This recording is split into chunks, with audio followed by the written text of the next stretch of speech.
1º de agosto de 2012. Bauru completa 116 anos e no aniversário da nossa cidade, a TV Unesp lança um novo espaço de informação e reflexão. Todos os dias, neste horário, 5h30 da tarde, estaremos aqui, ao vivo, levando conhecimento e cultura até você. Seja muito bem-vindo! Este é o Unesp Notícias. 3, 2, 1. O jornalismo da TV Unesp está no ar. O jornal vai mostrar as descobertas científicas e discutir as principais novidades da educação. Os assuntos importantes da cidade também estarão diariamente na tela da sua TV. Festa no Vitória Régia. Bauruenses comemoram o aniversário da cidade. O lanche que colocou Bauru na boca do povo. Eu sempre tive a curiosidade de conhecer o verdadeiro Bauru. Então eu falei, eu estou na cidade de Bauru, vamos experimentar o Bauru. Aliás, por sinal, uma delícia. Recomendo. Eleições 2012. O que faz um vereador e como ele é eleito? No plenário, eles analisam e votam projetos apresentados pelos parlamentares, pelo executivo ou pela sociedade.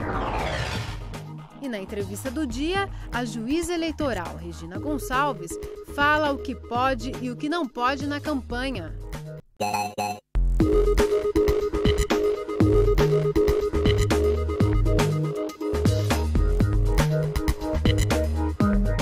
Hoje é quarta-feira, mas só não aproveitou o feriado quem não quis. O Parque Vitória Régia é o palco das comemorações do aniversário da cidade, uma festa que já vem desde o fim de semana.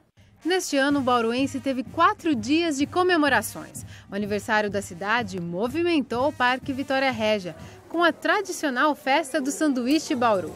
Quem passou por lá no domingo conferiu o show pra lá de animado de Arlindo Cruz. Assim.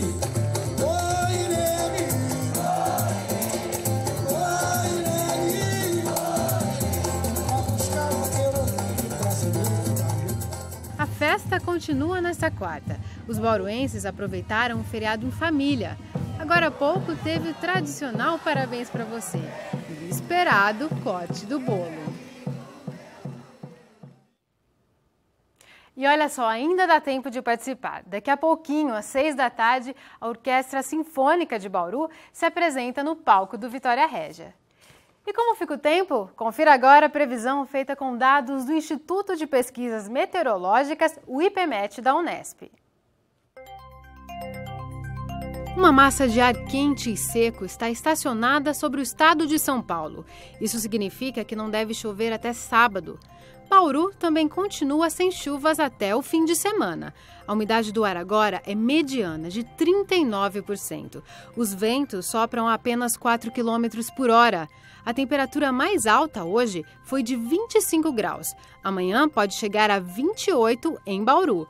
A máxima prevista para Piratininga é de 27 graus e para Agudos, 25. Notícias da cidade, notícias da Unesp, prestação de serviço. Nosso jornalismo vai deixar você por dentro de tudo o que realmente importa. Um trabalho que não tem hora para acabar. Uma equipe inteira com o mesmo objetivo: manter você bem informado. O jornalismo da TV Unesp, junto com outros setores, trabalha para colocar o Unesp Notícias no ar, o telejornal que a partir de hoje faz parte do seu dia a dia. O formato é parecido com o que você já conhece, mas a nossa proposta é diferente. O jornal vai mostrar as descobertas científicas e discutir as principais novidades da educação. Os assuntos importantes da cidade também estarão diariamente na tela da sua TV.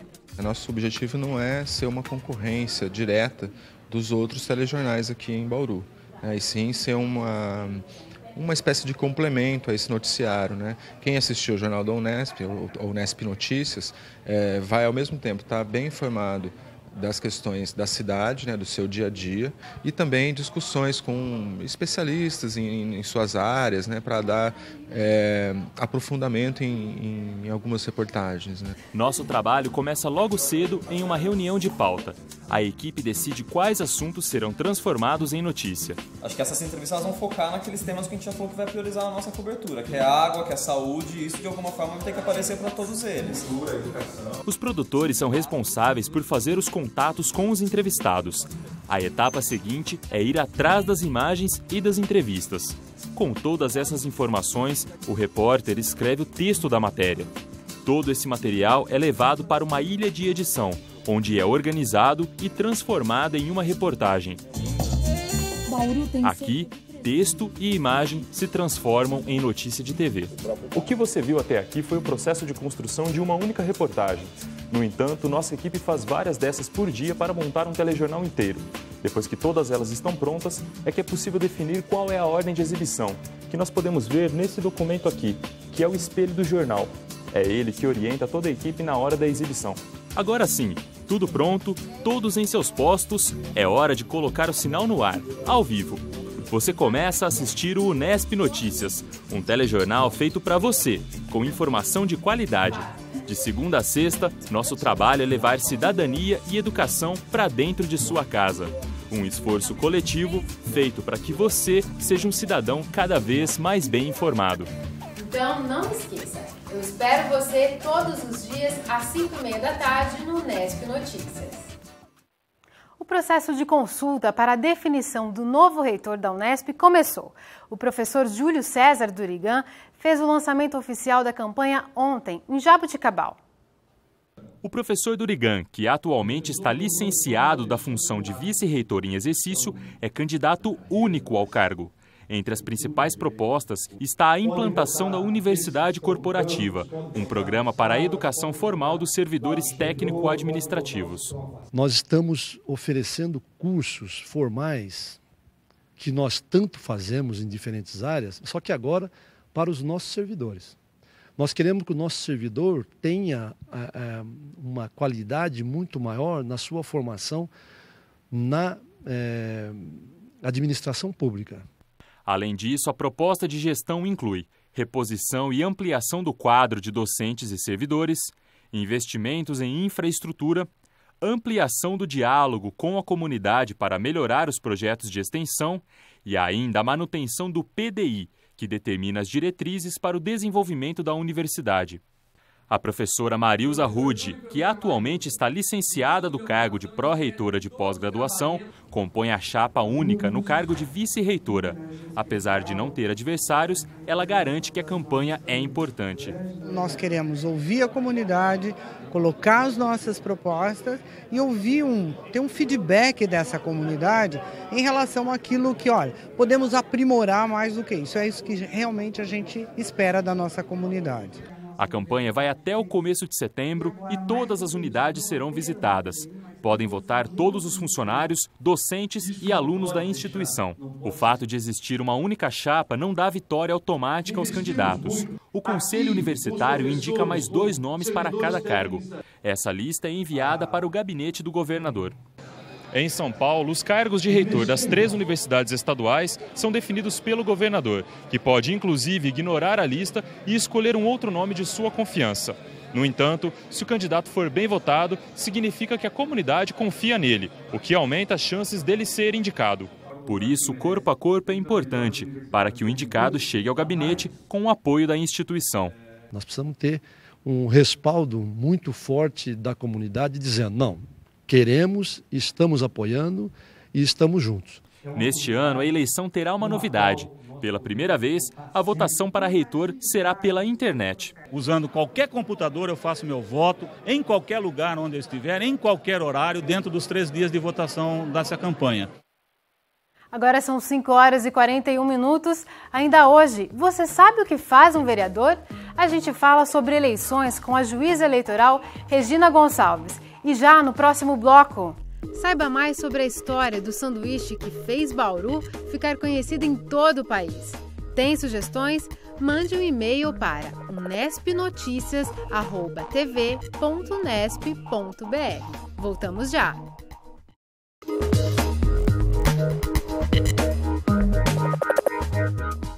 As eleições municipais são em outubro, mas a campanha já está nas ruas. O voto deve ser uma atitude consciente. É importante que você saiba o que cobrar do seu candidato. Pensando nisso, nós preparamos uma reportagem para explicar quais são as funções de um vereador. Esta é considerada a Casa do Povo e aqui dentro trabalham as pessoas que representam os eleitores. Todos os municípios brasileiros possuem uma Câmara, local onde assuntos de interesse da cidade são discutidos e decididos. O número de cadeiras varia conforme a quantidade de habitantes. No caso de Bauru, são 16 e para o ano que vem, mais uma será acrescentada. Cada vereador tem direito a pelo menos 2 assessores, que ajudam tanto o parlamentar quanto os cidadãos que procuram um gabinete. A gente faz a parte de orientação, que secretaria, que órgão público, ele deve estar indo procurar para conseguir resolver. Às vezes a gente liga e para ver o local correto indica a pessoa, né? Muitas vezes ela não tem condições. Das outras vezes a gente tenta, eles vêm pedir, né, um auxílio intermediar aí para pedir o asfalto, um recap na rua, então a gente faz as anotações também e pede encaminha, né, o pedido ao prefeito, porque realmente não é papel aqui do vereador, do assessor, no gabinete, fazer a parte de assistencialismo, né? O papel dele é de legislar. Os vereadores possuem 2 funções principais. A primeira delas é fiscalizar as ações da prefeitura. Eles devem acompanhar como o dinheiro público é gasto. Se existir alguma irregularidade, eles encaminham denúncia ao Tribunal de Contas e ao Ministério Público. A outra função é fazer leis. No plenário, eles analisam e votam projetos apresentados pelos parlamentares, pelo Executivo ou pela sociedade. Para este pesquisador, os vereadores deveriam se concentrar mais no trabalho de fiscalização, pois as leis estaduais e federais já organizam uma grande parte da vida da população. De alguma forma, o tamanho das casas legislativas municipais, em especial em cidades de pequeno porte, é um volume muito grande de vereadores para pouca função, né? Talvez poderia ser repensado em uma diminuição de número de vereadores, para que essa diminuição também propicie uma maior fiscalização, um maior controle do gasto e por diante. Algumas ações não podem ser feitas pelos vereadores, como criar vagas ou acabar com cargos na prefeitura, gerar despesas fora do orçamento ou criar leis sobre assuntos de competência do Estado ou da União. A atuação de um vereador é importante para a sua cidade. Por isso, fique de olho na vida política de seu candidato. O voto é uma etapa importante, mas a responsabilidade do eleitor continua mesmo depois das urnas. O cidadão mora, o eleitor mora na mesma cidade, né, que se tem a Casa Legislativa. Então a proximidade é muito grande, é fazer uma cobrança pessoal, uma cobrança até mesmo institucional, ou seja, participando das sessões. A partir da próxima segunda-feira, o Unesp Notícias começa a divulgar todos os dias as agendas dos 4 candidatos à Prefeitura de Bauru. E agora a gente continua falando, e no próximo bloco a gente continua falando de eleições. Você confere a entrevista que eu fiz com a juíza eleitoral Regina Gonçalves. E agora sim a gente volta a falar sobre o aniversário da cidade. Desde a fundação, em 1896, moradores ilustres levaram o nome de Bauru para diversos cantos do Brasil, do mundo e até para o espaço. Mas o que realmente popularizou o nome da nossa cidade foi um lanche criado por um bauruense em São Paulo na década de 1930. Que tal então conhecer os detalhes dessa história?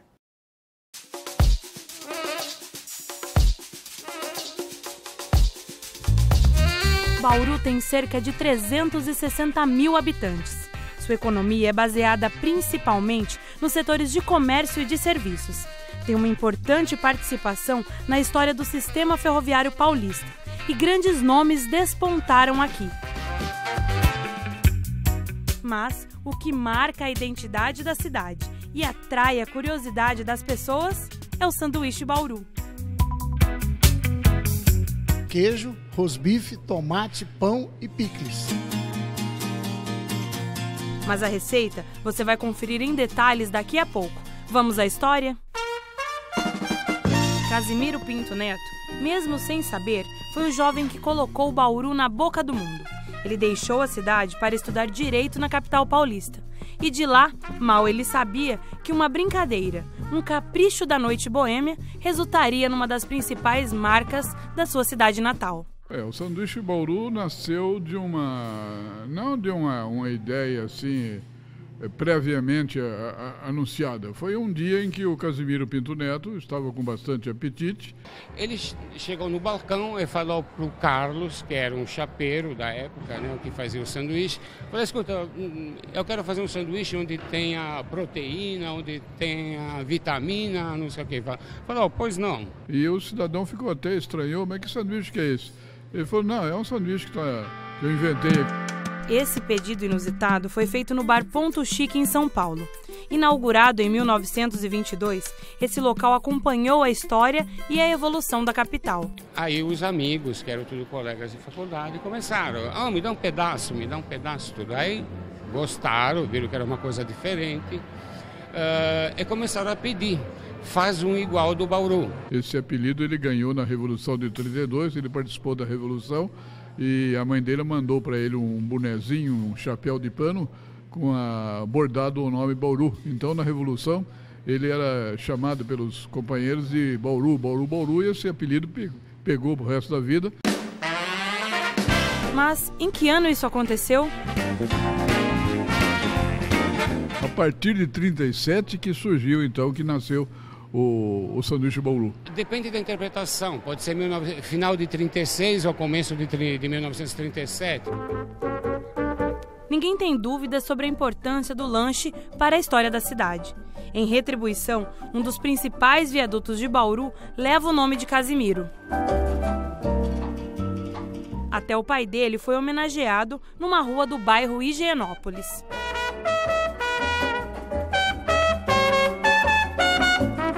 Mas como toda boa história, a da criação do sanduíche Bauru tem um ponto que dá o que falar: a receita original. Para o bauruense, esse assunto é tão sério que a receita virou lei municipal em 1998. Aqui em Bauru, o legítimo sanduíche é feito com pão francês sem miolo. O Marcelo vai montar um pra gente. Em uma metade é colocado o rosbife, o tomate e o picles. Uma pitadinha de sal e orégano. E na outra metade vem a parte mais famosa do lanche, que é o queijo derretido. E está pronto o verdadeiro Bauru.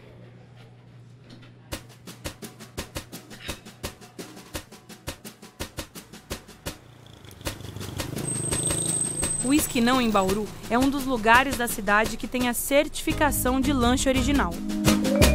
Então meu pai, como bom bauruense, ele achou que não devia morrer a receita original do sanduíche. Então em 73 ele começou a fazer. E no começo ele fez até um trabalho de marketing sem saber o que ele estava fazendo. Ele fazia o lanche, cortava em 4 pedaços e distribuía para o pessoal comer. Isso aqui é o Bauru verdadeiro. Aí os caras: não, Bauru não é isso aqui não, Bauru é com presunto, queijo, tomate. Tanto que ele brigou com isso que hoje, graças a Deus, faz 40 anos que a gente mantém aqui em Bauru a tradição do sanduíche Bauru com a receita original.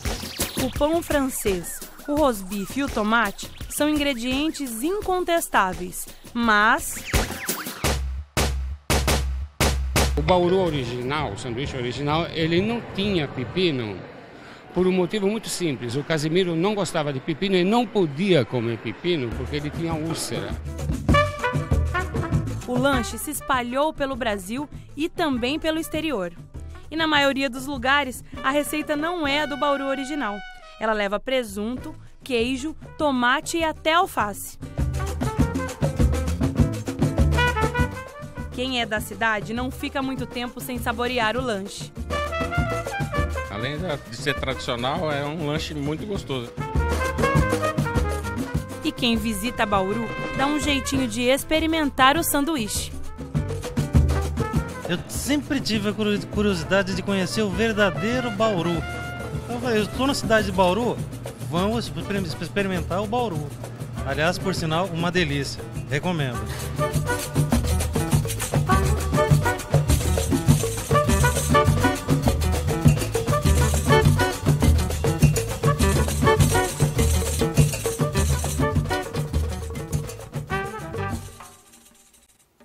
Deu água na boca, né? O sanduíche Bauru é imperdível. 5:06, daqui a pouco a gente volta para falar de eleições 2012. Eu converso com a juíza eleitoral Regina Gonçalves sobre as eleições deste ano.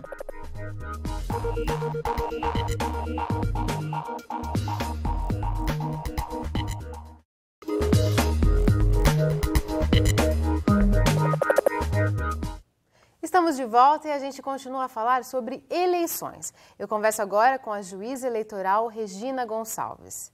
É um prazer recebê-la aqui no Nesp Notícias. É um prazer meu também estar aqui com vocês. Para começar, então, o que são crimes eleitorais? Então, os crimes eleitorais, eles são condutas que são punidas e que visam a proteção da normalidade e da transparência do processo eleitoral. Desde a inscrição do eleitor, quando ele vai lá, no cartório e pede para ser inscrito eleitor, até o dia da eleição, também para proteger essa normalidade. Então, o eleitor, não pode haver inscrição fraudulenta de eleitor, é um crime eleitoral isso.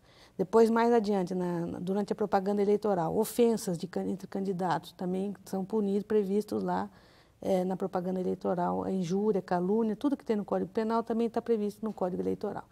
Depois a questão no dia da eleição, gerar tumulto que prejudique o andamento das eleições, é um crime eleitoral. Então, visa proteger, os crimes eleitorais são condutas que feririam a normalidade e a transparência do processo eleitoral. Quer dizer, eles podem ser cometidos tanto por eleitores quanto pelos candidatos? Por qualquer pessoa que esteja envolvida nesse processo aí, né? Até o juiz, o promotor, todos estão sujeitos diante do rigor que é tratado essa questão eleitoral, da importância que tem para um país, né? As eleições, a democracia. Em relação ao candidato, isso gera muita dúvida. O que ele pode ou não oferecer para o eleitor? Então, a lei é bem clara, não pode oferecer brindes para os eleitores. E nada que seja uma vantagem para o eleitor. Então, regra geral, não pode oferecer nada para o eleitor. Por exemplo, uma situação assim, o candidato oferece um tanque de gasolina para o eleitor participar da carreata da campanha dele. Não pode. Então, em tese não poderia, porque isso seria um benefício, porque eu acho que o eleitor não vai usar um tanque de gasolina na carreata toda, né? Então, depois se fica um pouco disso aí, é uma vantagem que o eleitor está tendo. Então, em tese, seria isso.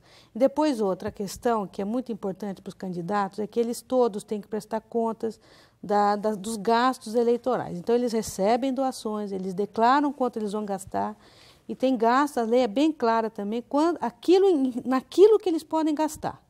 Então, como ele vai encaixar esse gasto dos tanques de gasolina, da compra desse combustível, na prestação de contas dele? É uma preocupação. Não tem como justificar isso. Ele teria que ter uma brecha ali na lei, uma previsão na lei para ele justificar. Teve um caso, parece até cômico, parece que uma prestação de contas, a nota fiscal apresentada para justificar a aquisição do combustível foi para um Fusca que abasteceu, acho que 10 mil vezes, muitas vezes no mesmo posto, de minuto em minuto. Então, quer dizer, fica difícil, né? Vai complicar muito para o candidato isso depois, porque essa documentação, nota fiscal, tudo tem que ser apresentado, né? A respeito desse gasto eleitoral, e tem que justificar. Então, em regra, não pode haver favorecimento do eleitor. E mesmo que ele não condicione ao voto, mesmo que não condicione. Fica subentendida essa relação. Isso, é implícito, ou explicitamente. Agora existe, cada caso vai ser analisado, a gente tem jurisprudência do TSE e do Tribunal Regional Eleitoral sobre algumas questões de fato, né, que acontecem nas eleições, e vai depender da interpretação e do trabalho, né, da defesa do candidato para demonstrar a tese que houve naquele momento. Tem que ter bem provado também que houve esse favorecimento, e tudo isso vai ser visto depois num processo, né, que vai correr na Justiça Eleitoral. Certo. E uma questão sobre a qual nem todo mundo tem clareza é de como são definidos os vereadores eleitos. Nós temos aqui uma arte que explica o que é o coeficiente eleitoral. Para definir qual vereador será eleito, é preciso fazer o cálculo do coeficiente eleitoral. Ele é determinado pela divisão do número de votos válidos pela quantidade de vagas na Câmara. Neste exemplo, vamos supor que um município com 20 cadeiras teve 200 mil votos válidos. Nesse caso, o coeficiente eleitoral é 10 mil. Em seguida, divide-se o total de votos que cada partido teve por esse coeficiente. o que determina o número de cadeiras que cada legenda terá no plenário. Vamos supor que o partido A tenha recebido 30 mil votos na soma de todos os seus candidatos. Pela regra, ele terá direito a 3 vagas. Se o partido B teve 20 mil votos válidos, serão 2 cadeiras na Câmara. Os candidatos mais votados de cada partido é que vão ocupar as vagas conquistadas pela legenda.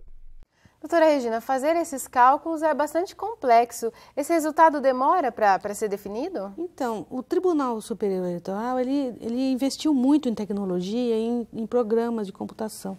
Então, isso possibilita que, à medida que os dados estão sendo remetidos via computador para centrais lá que trabalham com esses dados, eles sejam imediatamente computados e ao término da eleição, da apuração, já se sabe, já é possível saber quem foram os candidatos eleitos. Então é praticamente automático? Praticamente, é como se fosse um resultado de uma loteria, né? Você faz aquela divulgação, envolve e vai lá, já sai o resultado, você já sabe instantaneamente quem já sabe. Então no dia é só acessar o site do tribunal? Tem o site do TSE, que é www.tse.jus.br. Tem lá o Divulga Candi, que é o que divulga esses dados, e a pessoa pode acessar e ficar acompanhando. Acho que até em tempo real os dados vão aparecendo lá. E também sobre o dia da eleição. Na hora de votar, o que o eleitor pode fazer? Pode ir com camiseta do candidato? Pode ir com bottom? Então, a lei também é bastante clara a respeito disso. No dia da eleição, o eleitor só pode ter uma manifestação individual e silenciosa a respeito da preferência dele. Então, a lei permite lá o uso de bottom, de adesivo, mas a camiseta, ela nem pode ter sido doada antes, durante a campanha. O candidato não poderia ter mandado confeccionar a camiseta e não poderia ter dado camiseta, nem boné, nem brindes, né, para o eleitor. Então, no dia da eleição, é difícil aparecer com uma camiseta, não pode usar, mesmo que se... Então, e distribuir os santinhos, pode? No dia da eleição também não. Não pode? Não pode. Até um determinado horário do dia anterior da eleição. Acho que até 22 horas do dia anterior. E os candidatos, eles não podem ser presos a partir do dia 22 de setembro. Por que isso? O Código Eleitoral prevê que 15 dias antes da eleição, o candidato não pode ser preso. Por quê? Acho que prevendo que a possibilidade de manipulação de fatos criminais que envolvam um candidato e levariam à decretação, por exemplo, ou um pedido de prisão preventiva, que é uma prisão que não é em flagrante, né? É feito um pedido para o juiz decreta. Então, eu acho que pensando nessa possibilidade, a lei previu que para a segurança do processo eleitoral dos candidatos, para não haver manipulação a respeito disso, 15 dias antes não é possível decretar prisão preventiva nem temporária do candidato. Se houver um flagrante, uma conduta criminal que é pega no momento em que ela é cometida, é possível a prisão e ele deve ser levado imediatamente perante a autoridade judiciária para ver se essa prisão é ou não, deve ser mantida ou não. Quer dizer, em caso de flagrante, é possível prender, tanto o eleitor quanto os assessores dos candidatos, os candidatos, qualquer um que estiver cometendo um crime em flagrante, ele pode ser preso, deve ser levado ao conhecimento da autoridade judiciária, né, a prisão, como em qualquer outro flagrante, para ver se é o caso de manter ou não essa prisão. Juíza, muito obrigada por seus esclarecimentos. Eu que agradeço a oportunidade. E essa foi a primeira edição do Unesp Notícias. Em nome de toda a equipe, eu espero que você tenha gostado e esteja com a gente amanhã às 5h30 da tarde, logo depois do Jornal Futura. A programação especial pelo aniversário de Bauru continua. Veja a seguir uma grande reportagem sobre os 116 anos e, na sequência, o documentário Televisionários sobre a história da televisão. E depois, ao vivo, o especial Bauru 116 anos. É uma homenagem da TV Unesp a todos que amam essa cidade. Muito obrigada pela companhia. Tchau!